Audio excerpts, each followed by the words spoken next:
Hello বন্ধুরা, একটি অফিসে কর্মী নিয়োগ চলছিল। তখন মালিক বুদ্ধি করে প্রতিটি কর্মীর সামনে এক বান্ডিল টাকা রাখছিল এবং পরপর দুইটি কর্মী সেই বান্ডিল নিয়ে দৌড়ে পালালো। যখন তৃতীয় মেয়েটি বান্ডিলের সামনে আসলো, তখন টাকার বান্ডিলটি মেয়েটি দেখে টাকাটা তার মালিকের কাছে আবার ফেরত দিল এবং তারা জানতো না যে এই লোকটি সেই অফিসের বস। এবং তাদের বস পরীক্ষা করার পরে অফিসে আবার ফেরত আসলো।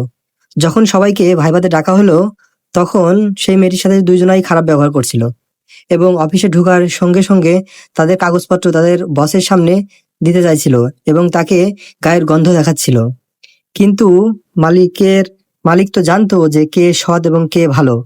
সো সবাই সবার অ্যাক্টিভিটিস নিয়ে আলোচনা করছিল এবং সবাইকে বলল, এখনই তোমাদের যে ভাইবা নেবে সে এখনই চলে আসবে।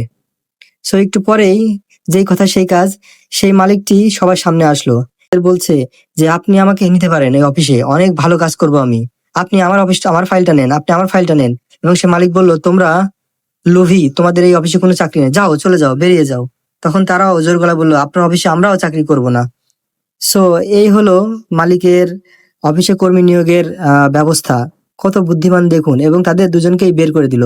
এবং যে মেয়েটি খুব টাকার লোভ দেখায়নি, সেই মেয়েটিকেই সেই বস নিয়োগ দিল এবং সেই মেয়েটি খুব খুশি হলো এবং তাকে ধন্যবাদ দিল। সো বন্ধুরা, আমার চ্যানেলটি ভালো লাগলে সাবস্ক্রাইব করে পাশে থাকুন।